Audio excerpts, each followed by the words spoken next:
ఈ సమయంలో దేవుని వాక్యంలోకి మనం తెలిసిన కీర్తన భాగంలో నుండి ఒక వాక్యం చదువుకుందాం. చూడండి, 1వ కీర్తన 1 నుంచి 3 వచనాలు మనం చదువుదాము.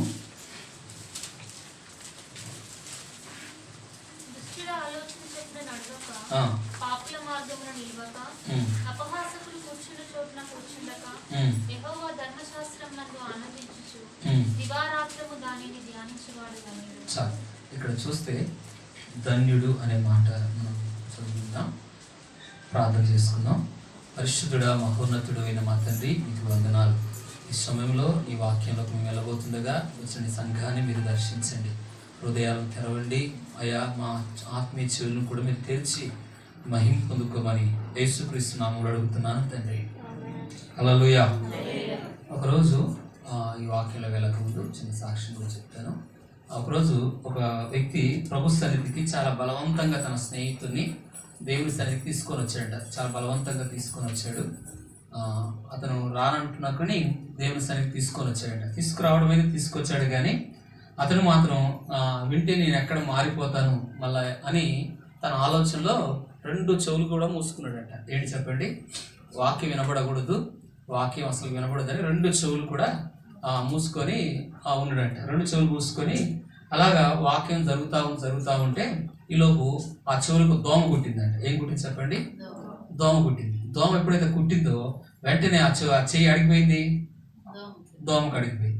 ఎప్పుడైతే దోమకు అడిగిపోయింది వెంటనే ఆ చెయ్యి తీసుకొని తీసేకల్లా ఏం వినపడుతుందంటే వాక్యం. ఒక వాక్యం ఉంది ప్రకటన గ్రంథంలో, చెవులు గలవాడు వినుగాక. ఏంటంటే చెప్పండి, ఇప్పుడు ఏం మూసుకున్నాడు ఆయన? దేవుని యొక్క వాక్యం వినొద్దు అని చెవులు మూసుకున్నాడు. కానీ ఎప్పుడైతే ఆ దోమ కుడి చేయి తీసా ఎటే దేవుని వాక్యం వినబడుతుందట. ఆ చెవులు గలవాడు ఆత్మ చెప్పు సంగతులు చెవులు గలవాడు వినుగా. కానీ ఒక స్వరం దేవుని యొక్క వాక్యం నుంచి దైవజనుడు. అప్పుడు ఎప్పుడైతే వెంటనే ఆ వాక్యం, అరే చెవులు గలవాడు నాకు చెవులు ఇచ్చే దేవుడు ఇచ్చాడు కదా అని ఎప్పుడైతే వాక్యం వింటా ఉన్నాడో ఆ వాక్యము అతని హృదయంలో కార్యం జరిగించడం మొదలుపెట్టాడు దేవుడు. హల్లెలూయా. అలాగే మనం చదువుకున్న ఈ లేఖన భాగాల్లో కూడా చూస్తే ధన్యత అనే పదము ఇంగ్లీష్లో మనం చూస్తే ఆశీర్వదించబడడం. ఏంటి చెప్పండి? ఆశీర్వాదం అనేది దేవుడు అందరికీ ఇవ్వగలిగిందే, కానీ అది కొందరు పొందుకుంటారు, కొందరు పొందుకోరు. ఎందుకంటే వర్షము వస్తుంది అనుకోండి, ఇది వర్షం వచ్చినప్పుడు కింద మూసేస్తే ఏమవుతుంది? వర్షం అంతా కూడా ఒక బకెట్ ఉంది అనుకోండి, ఆ బకెట్ మీద వర్షం పడతా ఉంది, మూసేది బకెట్ ఇట్లా పెడితే ఏమైంది? ఆ బకెట్ నిండుతాయి, నీళ్ళన్నీ నిండుతాయి. కానీ ఆ బకెట్ మూసేస్తే ఏమవుద్ది? పడవు, పైన పడతాయి, లోపలికి పోవు. అలాగే దేవుడు ఆశీర్వదించాలని దేవుడు అందరినీ కోరుకుంటాడు, దేవుడు అందరినీ ఆశీర్వదించాలని కోరుకుంటాడు. కానీ ఆ ఆశీర్వాదం మనం పొందుకోవాలంటే, దేవుని యొద్ద నుంచి దీవెన మనం అనుభవించాలంటే, అభివృద్ధి చెందాలంటే, శరీర సంబంధం కూడా దేవుడు మన కుటుంబాలను ఆశీర్వాదకరంగా మార్చాలి అంటే, ప్రభు కార్యాలు జరిగించాలంటే ఏం రావాలి చెప్పండి? పైనుంచి ఆ ఆశీర్వాదాలు ఎప్పుడైతే మనకు వస్తున్నాయో ఏం చెప్పండి? బకెట్ ఇట్లా ఉండదు, ఇలా ఉంటే అన్ని వస్తాయి. అలాగే ఈ వాక్యం నీ హృదయంలో కానీ వెళ్తే, నీ జీవితంలో కానీ వెళ్తే, ఈ వాక్యం ద్వారా నీ జీవితంలో మార్పు కలిగి ఈ వాక్య ప్రకారం ఎప్పుడైతే నువ్వు నడుచుకుంటావో ఆ ఆశీర్వాదాలన్నీ నీలోకి వస్తాయి. దేవుని యొద్ద నుంచి ఆశీర్వాదాలు రావాలంటే ఏం చేయాలి చెప్పండి? నీ వాక్యం హృదయంలోకి వెళ్ళాలి. ఆ వాక్యం నీ ఆలోచనలు మార్చాలి, నీ తలంపులు మార్చాలి, నీ ఉద్దేశాలు మార్చాలి. నీ ఇష్టానికి కాకుండా దేవుని ఇష్టానికి, దేవుని యొక్క వాక్యానికి ఎప్పుడైతే విధేయత చూపుతావో ఆ ఆశీర్వాదాలన్నీ కూడా అవి నీ దగ్గరికి వస్తాయి. హల్లెలూయా. ఆశీర్వదించబడాలి, దీవించబడాలి అందరికి ఆశే, కానీ ఆ ఆశీర్వాదాలను అనుభవించాలి అంటే, ఆ ఆశీర్వాదాలను పొందుకోవాలి అంటే అది మన దగ్గర ఉంది, దేవుని దగ్గర లేదు. మన నడకను, మన ప్రవర్తనను, మన అలవాట్లను, మన జీవితాన్ని ఎప్పుడైతే మార్చుకుంటామో వాక్యం ద్వారా, అప్పుడు ఆ ఆశీర్వాదాలన్నీ కూడా అవి నీలోకి వస్తాయి. హల్లెలూయా. అందుకే అంటున్నాడు ఇక్కడ చూడండి, ఆ దుష్టుని ఆలోచన చొప్పున నడవక పాపుల మార్గ నిలవక అంటున్నాడు. చూడండి, ఇంకొక మాట కూడా చెప్తాను. దేవుని యొక్క వాక్యంలో ఆ ధన్యత చెప్పాను కదా, ధన్యత అనే పదము ధర్మశాస్త్రమును దివారాత్రులు ధ్యానించేవాడు దాని ధన్యుడు అనే మాట మనం చదువుకున్నాం. దీనికి అర్థం ఏంటిదంటే, దేవుడు కోరుకున్న జీవితం. ఎవరు కోరుకున్న జీవితం చెప్పండి? నీ కోరుకున్నట్టుగా నువ్వు జీవించావనుకో ఈ ఆశీర్వాదాలు నువ్వేం చేయవు, పొందుకోలేవు. నువ్వు కోరుకున్నట్టుగా నడుచుకున్నావు అనుకో, నువ్వు కోరుకున్నట్టుగానే నీ జీవితాన్ని నడుచుకొని ప్రవర్తన అలాగే మార్చుకోకుండా ఉన్నావు అనుకో, ఈ ఆశీర్వాదాలు నువ్వు పొందుకోలేవు. దేవుని నుంచి వచ్చే ఆశీర్వాదాలు నువ్వు పొందుకోలేవు. కానీ ఈ వాక్యాన్ని ధర్మశాస్త్రం అంటే ఏంటి చెప్పాలన్నా, ఎబ్రీ భాషలో తోరా అనే పదము వాయబడింది. 5 కాండాలకు చూడండి, ఆది కాండము, నిర్గమకాండము, అలాగే సంఖ్యాకాండం, లేవి కాండం, ఈ 5 కాండాలని ధర్మశాస్త్రము అన్నారు. ఈ ధర్మశాస్త్రాన్ని ఇబ్రీ భాషలో ఏమన్నారంటే తోరా అన్నారు. అలాగే ఈ ధర్మశాస్త్రంలో నుండి ధర్మశాస్త్రంలో ఏమున్నాయి చెప్పండి? 10 ఆజ్ఞలు ఉన్నాయా లేవా? ఆ ఆజ్ఞల ప్రకారం ఎప్పుడైతే మనం నడుచుకుంటామో, ఆ త్రోవలు ఎప్పుడైతే నడుస్తామో, మన ఆలోచనలు కాకుండా ఆ వాక్యం ఎవరి హృదయంలో వెళుతుంది. ఇక్కడ చూడండి, ఆయన వాక్యం నాలోకి వచ్చినప్పుడు ఏం జరిగిందంటే దేవుని కార్యాలు అద్భుతంగా జరుగుతాయి. మనం ఆశీర్వదించబడాలి, దీవించబడాలి అనేది ఏంది మనకు భూమి మీద చెప్పండి? ఏది ధన్యత? ఆశీర్వాదం అంటే సిరి సంపదలు కావచ్చు, అలాగే మనకు ఉండడానికి ఇల్లు, ఉండడానికి ఆస్తి, అలాగా మనకున్న ఉద్యోగాలన్నీ మనం ఏమనుకుంటాం చెప్పండి? ఆశీర్వాదాలను కోరుకుంటాం. దేవుడు కూడా ఆ విధంగానే మనల్ని ఆశీర్వదించాలని కూడా దేవుడు ఇష్టపడతాడు. అయితే ఆ విధంగా నువ్వు ఆశీర్వదించబడాలి అంటే, నువ్వు దీవించబడాలంటే ఎవరు కోరుకున్నట్టుగా జీవించాలా? దేవుడు కోరుకున్నట్టుగా నువ్వు జీవిస్తే, దేవుడు చెప్పే మార్గాల్లో కానీ నువ్వు నడిస్తే, దేవుడు చెప్పే వాక్యానికి నువ్వు విధేయత చూపి ఆ వాక్య ప్రకారం నువ్వు ఎప్పుడైతే నడుచుకుంటావో ఆ ఆశీర్వాదాలన్నీ కూడా నీకు కలుగుతాయి. దేవుడు ఇచ్చిన భూ సంబంధమైన ఆశీర్వాదాలు ఏంటి చెప్పండి? ఒకటి చూద్దాం చూడండి, 127వ కీర్తన 3వ వచనం కూడా చూద్దాం చూడండి.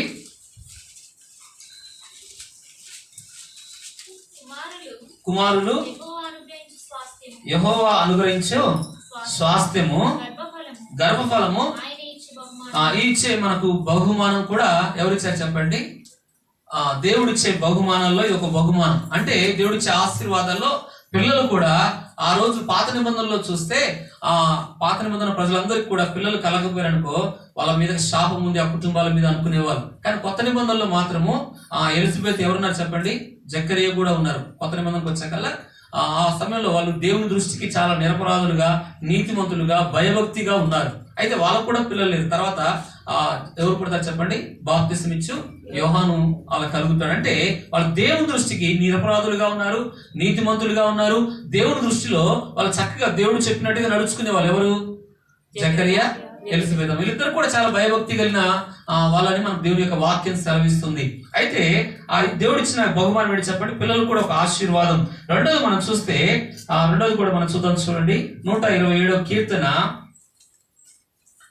3-4 వచనాలు చూడండి. 128వ కీర్తన చదవమ్మా. ద్రాక్షవల్లి వలె ఉండును,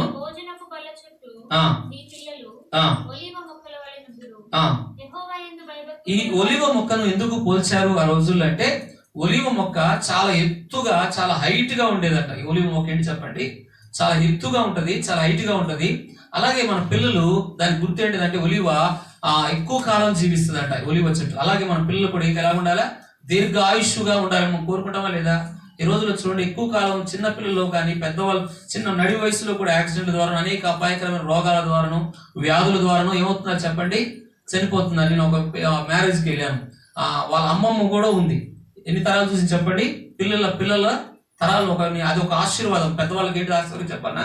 ఇక్కడే కింద వాక్యం చూడండి. చూడండి, దేవుని యొక్క ఆశీర్వాదం ఏంటి చెప్పన్నా? మన పిల్లలను చూడడం అది దేవుడిచ్చే ఆశీర్వాదంలో ఒకటి. అంటే ఆ వివాహానికి వెళ్ళినప్పుడు వాళ్ళ అమ్మమ్మ ఉంది, వాళ్ళ కొడుకున్నాడు, కొడుకు తర్వాత మనవడి పెళ్లి కూడా చూస్తుంది. ఎవరు? అమ్మమ్మ. మనవడు ఏం చూస్తుంది చెప్పండి? అంటే పిల్లలను చూస్తామని అన్నాడు కదా దేవుడు.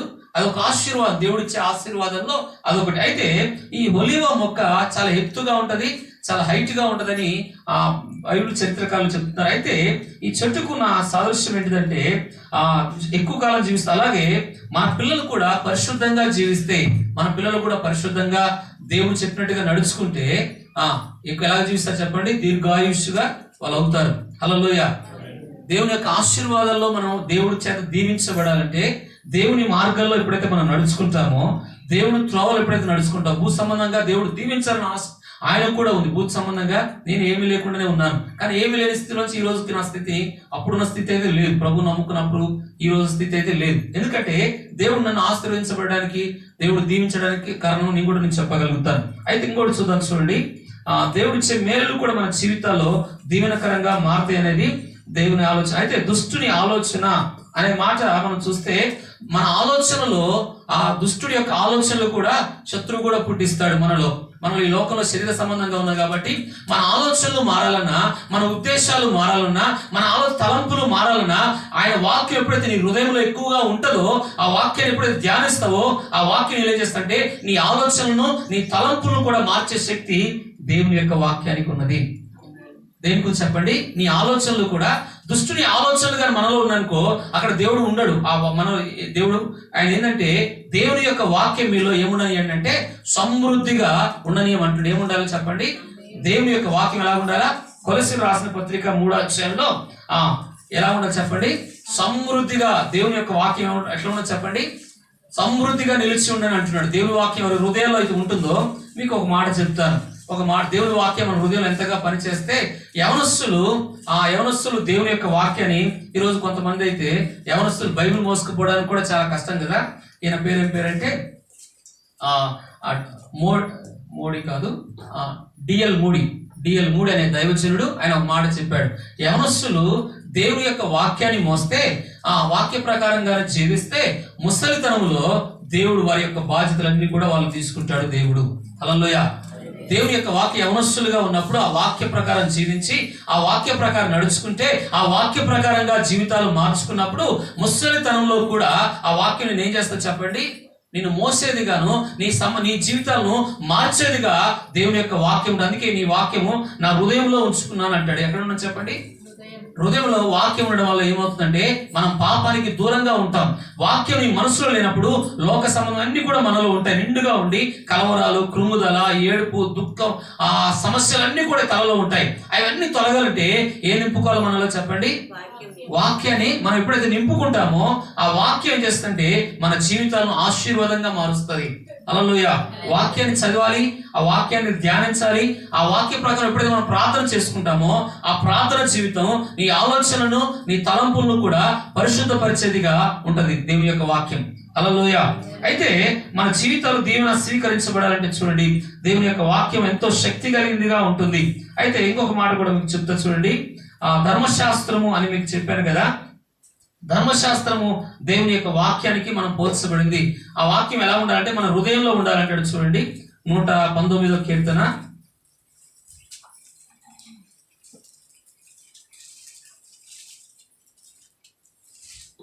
119వ కీర్తన 11వ వచనం చూడండి. 11వ వచనం, చేయకుండా ఉండునట్లు నా హృదయంలో ఏముంచుకున్నాడంట? దేవుని యొక్క వాక్యం హృదయం ఎక్కడ ఉందంటే చెప్పండి? హృదయంలో ఉంది. ఎక్కడ ఉంది చెప్పండి? వాక్యము హృదయంలో ఎప్పుడైతే ఉంటుందో ఆ వాక్యం ఏం చేస్తుందంటే, ఏం చేయకుండా, పాపము చేయకుండా ఉంటే, నీ మార్గాలు సరి చేసుకుంటే ఆ వాక్యం ఏం చేస్తుందంటే నీ బ్రతుకులో ఆ వాక్యము పనిచేస్తుంది. ఆ వాక్యానికి ఎంతో శక్తి ఉన్నదండి. ఆ వాక్యం చేస్తుంది. 3వ వచనం కూడా చదవండి. అక్కడ 3వ వచనం, అక్కడ 3వ వచనం కూడా చూడండి. ఏమంటాడు? 1వ కీర్తన 3వ వచనంలో, అమ్మా ఇక్కడ కాదు, 1వ కీర్తన 3వ వచనం,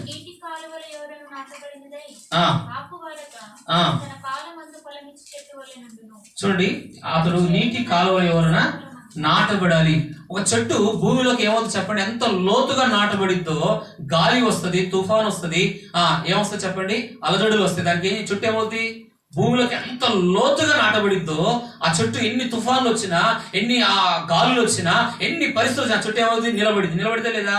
అలాగే నువ్వు ఎప్పుడైతే వాక్య ప్రకారంగా జీవిస్తావో, ఈ వాక్య ప్రకారం ఎప్పుడైతే నడుస్తావో, ఎంత లోతులో నీ వాక్యానిగా వాక్య విశ్వాసంలో నువ్వు నాటబడతావో, ఆ విశ్వాసం ఎలాంటి సమస్యలు వచ్చినా, ఎలాంటి తుఫాన్లు వచ్చినా, ఎలాంటి అలజడులు వచ్చినా ఏం చేస్తంటే లోతుగా నువ్వు నాటబడవు కదా. విశ్వాసంలో ఎప్పుడైతే వాక్య ప్రకారం ఎప్పుడైతే నడుస్తున్నావో ఆ చెట్టు ఏమో చెప్పడం ఎంత లోతుగా నాటబడితే ఎన్ని సమస్యలు రాని, ఎన్ని పరిస్థితులు, గాలి తుఫాను రాని అది కదిలించబడిన చెట్టు. అలాగే ఒక విశ్వాసి దేవునితో ఎక్కువగా సావాసం కలిగి, దేవునితో ఎక్కువ సంబంధం కలిగినప్పుడు ఎన్ని సమస్యలు నిన్ను చుట్టుకున్నా, ఎన్ని పరిస్థితులు నిన్ను అపాయకరమైన సమస్యలు నిన్ను వచ్చినా నువ్వు కదలవు. ఎందుకంటే నీ విశ్వాసం ఎవరితో నాటబడి చెప్పండి? నువ్వు విశ్వాసము చాలా లోతుగా నాటబడాలి. ఎక్కడ నాటబడాలి? ఆ కదిలించబడే అనేక తుఫాన్లు వస్తాయి, అనేక అపాయకరమైన పరిస్థితులు వస్తాయి, అగ్ని లాంటి పరీక్షలు కూడా నీ జీవితాలు ఎదురవుతాయి, శోధనలు ఎదురవుతాయి. అలాగే సమస్యలు నేను నిలబడనీయవు. ఆ సమస్యలు నిలబడాలంటే ఏం చెప్పండి? ఒక చెట్టు ఎలాగైతే చెట్టు దేనికి పోల్చబడిందంటే ఒక మనిషికే సాదృశ్యంగా ఉన్నది. ఏం చెప్పండి? చెట్టు దేనికి సాదృశ్యం, దేనికి ఉన్నది? ఒక మనిషికి ఎంతో విశ్వాసంలో ఎంతో లోతుగా నాటబడతావో, ఎంతో లోతుగా నీ వేర్లు ఉంటాయో, అలాగే వాక్యంలోను అలాగే ప్రార్థనలోను నీ పరిశుద్ధ జీవితం ఎంతగా వాక్య ప్రకారం జీవిస్తావు, ఎలాంటి తుఫాన్లు నీ మీదకి వచ్చినా, ఎలాంటి అలజడులు నీ మీదకి వచ్చినా, ఎంత సమస్యలు నీ మీద కొట్టినా ఆ సమస్యలు నువ్వు ఓడిపోవు, జయం పొందుకుంటావు. నువ్వు కదిలించబడ పరిస్థితులు నీకు వస్తాయి. తుఫాన్ అంటే అనారోగ్యాలు వస్తాయి, అలాగే ఆర్థిక సమస్యలు వస్తాయి. ఈ అన్ని పరిస్థితులు కదలకుండా ఉండాలంటే ఏం చేయాలి చెప్పండి? నువ్వు లోతుగా నాటబడి, అంటే వాక్య ప్రకారం జీవిస్తూ వాక్యం లోతుగా నాటబడినప్పుడు ఏమవుతుందంటే ఏ సమస్యలపైన నువ్వు నిలబడగలుగుతావు. హల్లెలూయా. అలాగే కొన్ని ధన్యతలు మీకు చెప్పాలనుకుంటున్నాను. చూడండి, ఆ ధన్యతలు అనేది మొదటిగా మనం చూస్తే, మొదటి ధన్యత ఏంటంటే మన భూ సంబంధంగా ఇచ్చే ఆశీర్వాదాలు కూడా అవి కూడా ఒక ధన్యతగానే మనం భావించాలి. ఎందుకంటే వాక్యం చెప్తుంది చూడండి, ప్రసంగి గ్రంథంలో ఈ మాట చెప్తాడు. భూ సంబంధంగా ఇచ్చే దీవెనలన్నీ కూడా అవి దేవుడి ద్వారా మనం పొందుకున్నాయని వాక్యం చెప్తుంది. ప్రసంగి గ్రంథం 5వ అధ్యాయం 18, 19 వచనాలు చదవండి.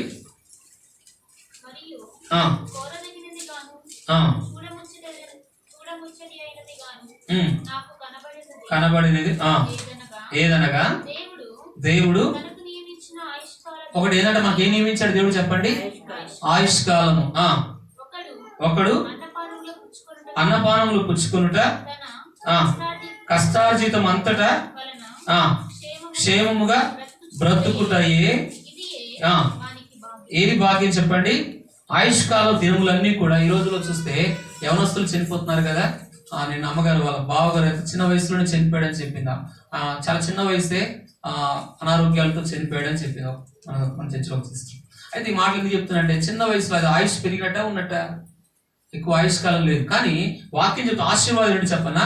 ఆయుష్కాల దినాలన్నీ కూడా ఏంటంటే చెప్పండి, ఏంటంటే కింద దినాలన్నీ ఒకడు అన్నపానములు పుచ్చుకొనొచ్చు, తన కష్టార్జితం ఎక్కడికి వెళ్ళిపోతుంది? హాస్పిటల్కి వెళ్ళిపోతుంది. దాని కష్టార్జితం ఎందులో పోతుంది చెప్పండి? నాకు ఒకరు చెప్పారు. ఏం చెప్పారంటే, ఒకరితో నేను మాట్లాడుతున్నప్పుడు ఒక హాస్పిటల్ అడ్మిట్ అయ్యారంట. మామూలుగా హాస్పిటల్ అడ్మిట్ అవుతే ఇతను కరోనా అని 4 రోజులు ఉంచుకొని 1,00,000 రూపాయలు వదిలిచ్చారంట. ఎన్ని రూపాయలు చెప్పండి?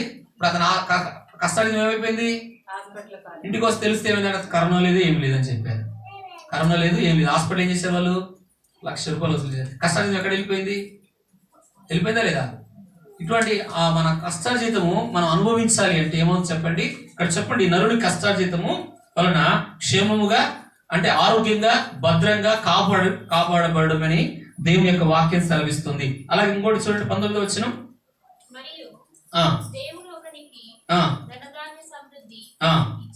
ఏమి ఇస్తాడంటే దేవుడు చెప్పండి? భూ సంబంధంగా ఇచ్చేది ఎవరు? మనకి ఏమి ఇస్తాడు చెప్పండి? ధాన్యం సమృద్ధి ఇస్తాడు. దాని యందు తన భాగం అనుభవించుటయు, అన్నపానములు పుచ్చుకొనుటయు, తన కష్టార్జితము వీళ్ళు, అంటే ఇచ్చేది ఎవరు? ఆశీర్వదించేది ఎవరు? భూమి మీద దీవించేది ఎవరు? అభివృద్ధి పరిచేది ఎవరు? మన కష్టార్జిత ఇల్లులు గాని ఆస్తులు గాని ఇచ్చేది ఎవరు అంటే దేవుడే. ఆ అనుభవం ఏం చేయాలి? కొంతమంది కష్టార్జితము సంపాదిస్తారు కానీ ఏం చేయాలి చెప్పండి? అనుభవించారు. కష్టార్జితం ఎంతో కష్టపడతారు కానీ వాటిని ఏం చేయాలి చెప్పండి? అనుభవించారు. ఈ వడ్డీలకు, లేకపోతే అప్పులకు, లేకపోతే ఇంకెక్కడ చెప్పండి? హాస్పిటల్కి ఇట్లా వెళ్ళిపోతాయి కష్టార్జితాలన్నీ కూడా. వ్యర్థమైన త్రాగుడుకు ఇటుకు వెళ్ళిపోతుంటాయి. కానీ కష్టార్జితం మనం ఏం చేయాలి చెప్పండి? అది అనుభవించేటట్టుగా ఎంత కష్టపడ కష్టార్జితం దేవుడు దీవించడం వలన ఏమవుతుంది చెప్పండి? భూ సంబంధంగా అన్ని విధాలుగా మనం ఆశీర్వదించబడతాం. ఇంకేం చెప్తాడు? ఆ స్థితి ఇది కూడా ఏం చెప్పండి? ఎవరిచ్చారంట? ఆశీర్వాదం భూ సంబంధం ఎవరిచ్చారంట? మనకిచ్చే ఆస్తులు గాని, ఉద్యోగం గాని, ఇల్లు గాని ఏది ఇచ్చినా అది దేవుని ద్వారానే ఆశీర్వాదమే గుర్తుగా ఉన్నది. ఈ ఆశీర్వాదాలన్నీ కూడా ప్రభు మీకు అనుగ్రహించును గాక. హల్లెలూయా. అయితే అందులో ఒక మాట కూడా చెప్తారు చూడండి.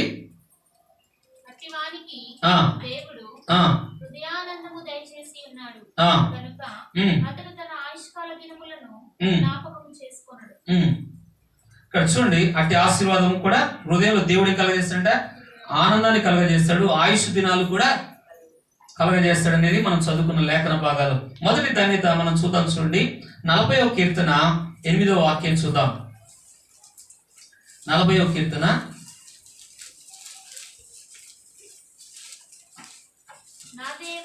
నా దేవా నీ చిత్తము నెరవేర్చుట నాకేం చేయండి చెప్పండి? సంతోషము. నీ ధర్మశాస్త్రము హృదయాంతరంలో ఎక్కడుందంటే చెప్పండి? దేవుని యొక్క వాక్యము. ధర్మశాస్త్రం అంటే చెప్పాను కదా, 10 ఆజ్ఞలు లేకపోతే 5 కాండాలు కలిపి ధర్మశాస్త్రం కదా. ఎవరి హృదయంలో దేవుని వాక్యం ఉంటుందో, దేవుడు కోరుకునే జీవితం ఎవరైతే జీవిస్తారో, వారి ఉద్దేశాలు వాక్య ప్రకారం నడుచుకుంటారో, ఆ వాక్యం వారి హృదయంలో పనిచేస్తూ ఆ వాక్య ప్రకారం ఎవరైతే జీవిస్తారో, దేవుని చిత్తానికి ఎవరైతే లోబడతారో, దేవుని ఇష్టానికి ఎవరైతే లోబడతారో, ఆ వాక్య ప్రకారం జీవించిన వారి జీవితాలు ఏమవుతాయి అంటే దేవుడు ఆశీర్వదిస్తాడు. హల్లెలూయా. ఇక్కడ చూడండి, ఎక్కడుందంటే ధర్మశాస్త్రము ఆంతర్యం అంటే ఎక్కడుంది? హృదయంలో. దేవుని వాక్యం నీ హృదయంలో గాని ఉంటే, వాక్యంగా నీలో పనిచేస్తుంటే, ఆ వాక్య ప్రకారంగా నువ్వు జీవిస్తా ఉంటే, నీ అంతరంగంలో దేవుడి ఇష్టానికి ఎప్పుడైతే లోబడి జీవిస్తుంటావో, దేవుడు కోరుకున్నట్లుగా నువ్వు జీవిస్తావో, దేవుడు చెప్పినట్లుగా నడుచుకుంటావో, ఆ వాక్యం నేను ఏం చేస్తుంటే దేవుడి చిత్తానికి ఎప్పుడైతే నడుచుకుంటావో ఖచ్చితంగా ఇది ఒక ధన్యత. హల్లెలూయా. దేవుడు చెప్పినట్టుగా ధన్యతలో ఇది ఒక ధన్యత. ధన్యత అనేది చెప్పాను కదా, ఆశీర్వాదం. ఆశీర్వాదం ఏంటంటే భూ సంబంధమైన ఆ సంపాదనలు, ఆశీర్వాదాలు, ఉద్యోగాలు, వీటికంటే మించినది ఏంటని చెప్పంటే దేవుడు చెప్పినట్టు కోరుకున్నట్టుగా ఎవరైతే నడుస్తారో దీనికంటే పెద్ద ధన్యకరం అదనమాట. అర్థమైంది అన్నమాట. భూ సంబంధమైన ఆశీర్వాదం దేవుడిచ్చే ఇల్లులు కానీ, ఆస్తులు కానీ, మనకున్న అన్ని కూడా దేవుడి ద్వారా పొందుకునేవి. కానీ వాటికంటే మించినది ఎప్పుడైతే నువ్వు దేవుడు కోరుకున్నట్టుగా నువ్వు జీవిస్తావో, దేవుడు చెప్పినట్టుగా ఎప్పుడైతే నడుచుకుంటావో, అది వీటికంటే కూడా ఇంకా ధన్యకరమైనది. ఇదే నీతో వచ్చేది పరలోకానికి. హల్లెలూయా, హల్లెలూయా. ఇంకొకటి కూడా మీకు చూపిస్తా చూడండి. ఒకరోజు ఇద్దరు నాస్తికులు దేవుని యొక్క వాక్యాన్ని నమ్మని వారు, దేవుడు అంటే తెలియని వారు. దేవుడు కూడా యేసు ప్రభు ఆయన చనిపోయి లేవలేదు రుజువు చూపిస్తాం అని వాక్యాన్ని చదువుతా ఉన్నారండి ఇద్దరు నాస్తికులు. ఎప్పుడైతే దేవుని వాక్యాన్ని ఎప్పుడైతే చదువుతా ఉన్నారో చదివించేది అనేక రోజులు అందులో బైబిల్లో ఉన్న తప్పులు పట్టుకుందామని చాలా వెతికారంట. చాలా వెతికినప్పుడు ఏం జరిగిందంటే వాళ్ళ తప్పులు, వాళ్ళ పొరపాట్లు చూపించి వారి జీవితాన్ని కూడా మార్చివేసిందంట దేవుని యొక్క వాక్యం. హల్లెలూయా. ధర్మశాస్త్రం ఏం చెప్పిన వాక్యం ఏం చేసి చెప్పనా? ఏం చేసింది? ఒక నాస్తికులు అంటే దేవుడు తెలియని వారిని, దేవుడు అంటే నమ్మని వారిని, దేవుడు ఈ వాక్యం దేవునిది కాదు, ఇది వాస్తవం కాదని చెప్పిన వారి జీవితాలను కూడా మార్చిన శక్తి దేనికి ఉన్నదంటే ఈ వాక్యానికి ఉంది. అందుకే ఇంకో ప్రధాన ఒకటి చెప్పాను కదా, మనకి ఇచ్చిన ఆస్తుల కంటే కూడా, మనకిచ్చే సంపాదన కంటే కూడా అది ఇవ్వాలి, ఖచ్చితంగా దేవుడు ఇస్తాడు. అయితే దానికంటే కూడా దేవుడు చెప్పినట్టుగా నడుచుకునేది అది ధన్యకరమైన జీవితం. రెండోది మనం చూసాము, రెండోది చూద్దాం. చూడండి, ఇంకొక పాయింట్ కూడా చెప్తాను. 32వ కీర్తన 32 రెండో ధన్యత మనం చూద్దాం. 32వ కీర్తన మొదటి వచనం, రెండవ వచనం.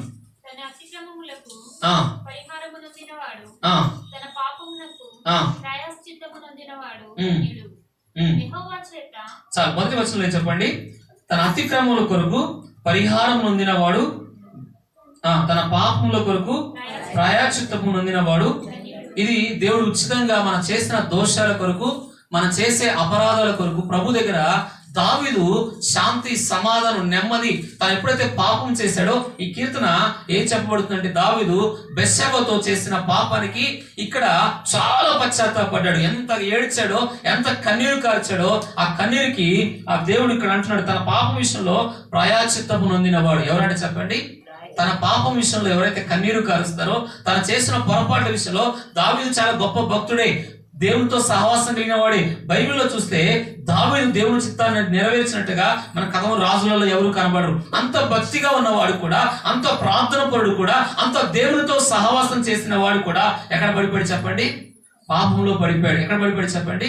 పాపంలో పడిపోయాడు. ఈ పాపము తను ఎక్కడ దాకా తీసుకొచ్చిందంటే కుటుంబంలో నెమ్మది లేకుండా చేసింది, కుటుంబాల్లో, పిల్లల్లో, తన రాజ్యంలో కూడా నెమ్మది లేకుండా చేసింది. అంతకుముందు యుద్ధాలు ఎక్కడికి పోయినా జయం పొందుకున్న దావీదు, ఎక్కడికి పోయినా సంతోషం ఆనందం కలిగిన దావీదు ఇప్పుడు పాపం ఎప్పుడైతే చేశాడో మొదలుగా తన కుటుంబంలోనే, మొదటి సామెలు 2వ సామెలు గ్రంథము 12, 13, 14 అధ్యాయాలు చదవండి. తన కుటుంబం ఎట్లాంటి చీకటి జీవితంలోకి, కన్నీళ్లు, తన పిల్లలే భయంకరంగా పాపం చేశారు. చివరిగా చూస్తే దావీదు చేసిన పాపాన్ని బట్టి ఎవరు పాపం చేశారు చెప్పనా?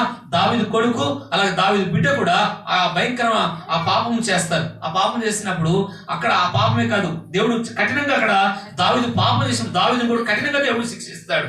అలాగే ఆ తను పుట్టిన కొడుకులు 4 కొడుకులు చనిపోతారండి దావీదు చేసిన పాపాన్ని బట్టి. ఎంతమంది చెప్పండి? అబ్షాలోము ఒకడు, అలాగే బెత్షెబా పుట్టిన మొదటి ఆ కొడుకు చనిపోతాడు, అలాగే ఆ అదోని అనే ఒక వ్యక్తి చనిపోతాడు, ఇంకోటి అమ్మోను అనే వ్యక్తి, 4 కొడుకులు చనిపోతారు దావీదుకి. ఎందుకు కారణం అంటే అతను ఏం చేశాడు చెప్పండి? తను చేసిన పాపానికి తను భయంకరంగా శిక్ష ఎవరు అనుభవిస్తారు చెప్పండి? దావీదు. ఇంకోటి చెప్పంటే దావీదుకున్న భార్యలు ఉపమత్తులు ఉంటారు కదా, ఆ ఉపమత్తులు చూడండి 2వ సామెలు గ్రంథం చూడండి. దావీదు చేసిన పాపానికి దేవుడు అంటాడు, నీ ఇంట్లోనే నేను చెప్తాడు దేవుడు, కఠినంగా శిక్షిస్తాడు దేవుడు దావీదు చేసిన తప్పును బట్టి. మొదటి ఆ 2వ సామెలు గ్రంథం ఒకసారి అండి.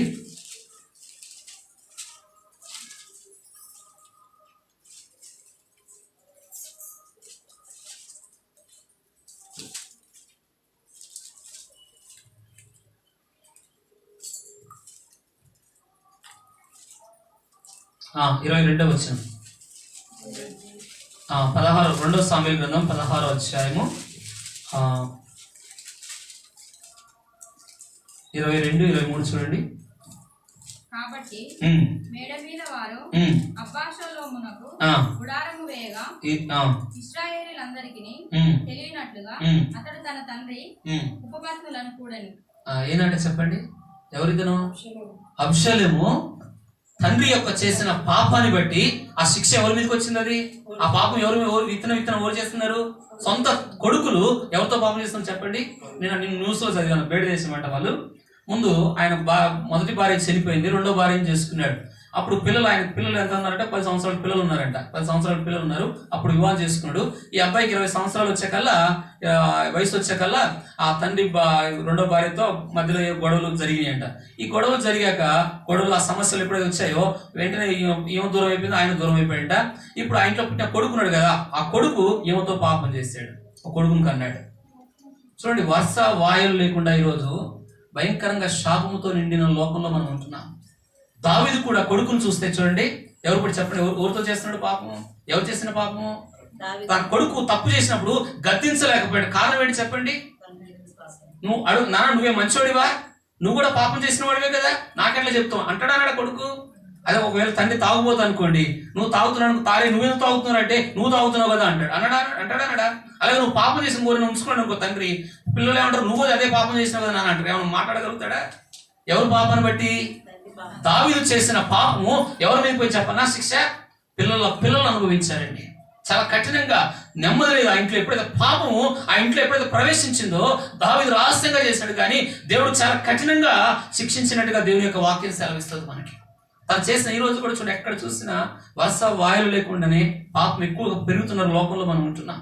ఈరోజు ఈ పాపం భయంకరంగా దేవుని ధర్మశాస్త్రం ఆజ్ఞను పొరుగువానిది ఆశించొద్దంటే పొరుగువానిది ఆశిస్తున్న ఆ లోకంలో మనం ఉంటున్నావా లేదా చెప్పండి? ఆశిస్తున్నాం. అయితే వాక్యం చెప్తుంది, దావీదు చేసిన పాపాన్ని బట్టి దావీదు ఎన్ని రోజులు ఏడుస్తాడో దేవుని దగ్గర, ఎంతగా పశ్చాత్తాపడతాడో, కన్నీరు కారుస్తాడు. ప్రభా తను చేసిన పాపం విషయంలో రాత్రంతా ఏడుస్తాడు. చివరికి కీర్తన చూడండి, కిందికి వచ్చిన రండి, తన పాపమే తనకు రోగాలుగా మారిపోతుంది. చూడండి ఆ వాక్యం చూడండి, 32వ కీర్తన కింద వచ్చిన చదవండి. 32వ కీర్తన 3వ వచనం చూడండి.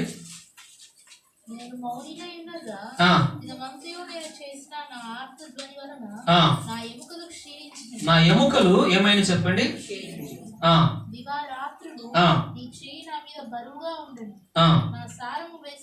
చూడండి, నేను చేసిన అర్థం 3వ వచనంలో అంటాడు, దినమంతా నేను చేసిన అర్థం అని నా ఎముకలు ఎలా ఉన్నాయంట అంటే క్షీణించేయండి.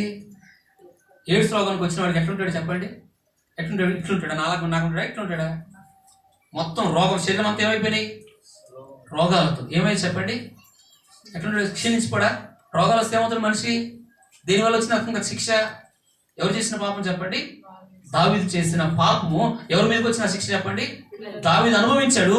ఆ రోగాలు అనుభవించాడు, ఆ వ్యాధులు అనుభవించాడు, ఆ శ్రమ అనుభవించాడు. అలాగే తను చేసిన పాపానికి ఆ పిల్లలు కూడా ఎవరు చెప్పండి? పిల్లలు కూడా అనుభవించారు ఆ శిక్ష.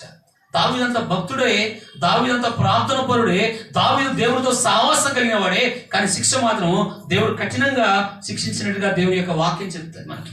అంటే ఇక్కడ దావీదు మనం చూస్తే అందుకే తన అతిక్రమలు పరిహారం పొందినవాడు, తన పాపములకు దావీదంట బైబిల్ చరిత్రకారులు చెప్తున్నారు. దావీదు పాపం చేసినప్పుడు సంవత్సరం వరకు కూడా ఎవరికి తెలియదంట తన పాపం. బెత్షెబతో తను చేసిన పాపము సంవత్సరం వరకు, ఎప్పుడు కొడుకు పుట్టేంత వరకు ఎవరికి తెలియదంట. అప్పుడు దేవుని చేత వర్తమానం తీసుకుపోయి యోనాతాను ప్రకటిస్తే అప్పుడు దావీదు చేసిన పాపని తప్పు చేసిన ఒప్పుకున్నాడట దావీదు. కొత్త నిబంధనలు చూస్తే ఒక ఈయన ప్రవక్త ఎవరు చనిపోయారు చెప్పండి? నరకబడతాడు. చిన్న బాప్తిసం ఇచ్చేవారు. ఎలా నరకబడతాడు మీరు చెప్పండి ఒకసారి. అందరి ముందు నువ్వు నీ తమ్ముడు భార్యనో అన్న భార్యను నువ్వు ఉంచుకున్నావయ్యా అని కఠినంగా చెప్పినందుకు ఎవరు చంపిస్తాడు? ఎవరు? ప్రవక్త.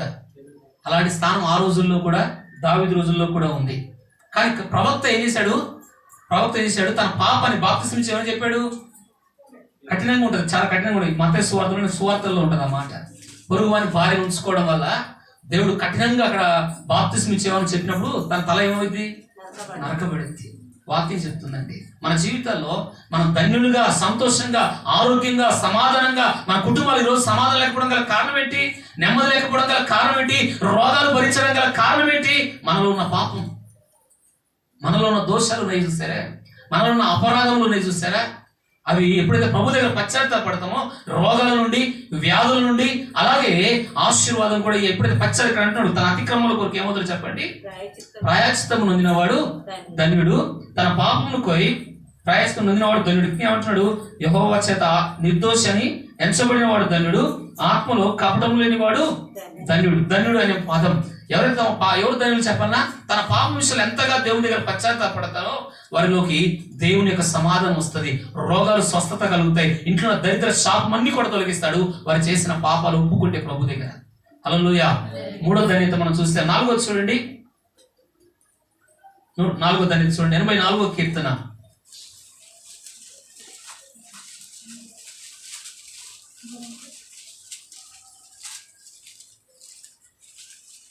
నాలుగో వచనం.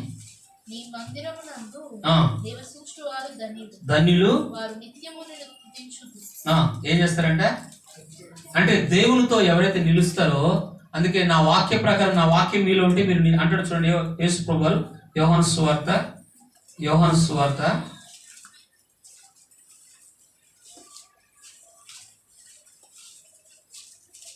15వ అధ్యాయం 4వ వచనం చూడండి. నా యందు నిలిచి ఉండుడి, నీ యందును నేనును నిలిచి ఉండును. ఏమంటున్నాడు? నా యందు మీరు నిలిచి ఉండండి, నీ యందు నిలిచి ఉండాలంటే దేవుని యొక్క వాక్యం నీలో నిలిచి ఉంటే, దేవుని వాక్యం నీ మనసులో నిలిస్తే, యేసు ప్రభుతో గాను సహవాసం కలిగి ఉంటే ఏమంటున్నాడు చెప్పండి? మీరు నా యందు ఏముంది? బహుగా ఫలిస్తారు. ఫలించే చుట్టూ నరకబడదు. ఫలింపని ప్రతి తీగ ఏమవుతుందంట? నరకబడిదని దేవుని యొక్క వాక్యం సెలవిస్తుంది. ఇక్కడ చూడండి, దేవుని సన్నిధిలో ఎవరైతే నిలుస్తారో వారి కుటుంబాలకు క్షేమం కలుగుతాయి. దేవుని మందిరంలోకి ఎవరైతే దేవుని సన్నిధిలోకి వచ్చి ఆ దేవుని సన్నిధిలో ఏంటంటే నీ మందిరంలో నివసించే వారందరూ ఏమవుతారంట? ధన్యులు. వారికి ఏం కలిగిద్ది? క్షేమం కలిగిద్ది, సమాధానం కలిగిద్ది, ఆరోగ్యం కలిగిద్ది, ఆదరణ కలిగిద్ది, విడుదల కలిగిద్ది. దేవుని మందిరానికి వస్తే కలిగి చెప్పండి. నీకు క్షేమం కలగాలన్నా, నీకు నెమ్మది కలగాలన్నా, నీకు సమాధానం కలగాలన్నా మందిరంలో ఏమవాలి చెప్పండి? నిలిచి ఉండాలి. 4వది ఇంకొక వచనం కూడా చూద్దాం చూడండి. లూకా సువార్త 11వ అధ్యాయం 28వ వచనం మనం చూద్దాం.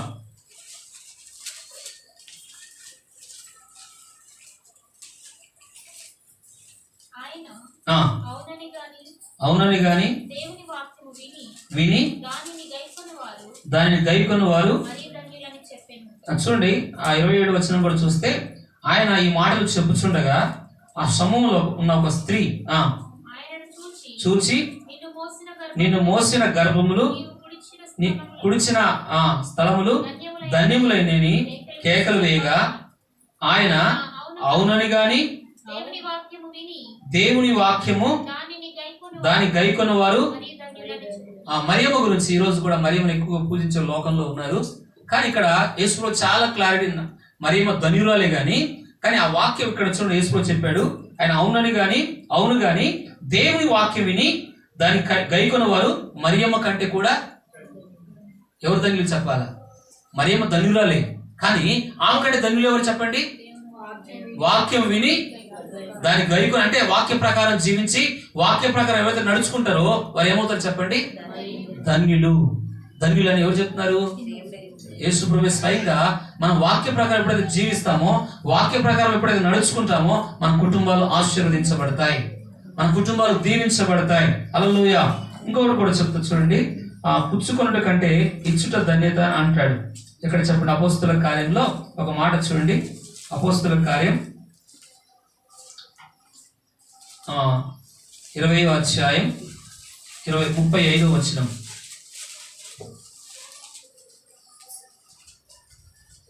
ముగిస్తాం. మీరు ఇలాగూ ప్రయాసపడి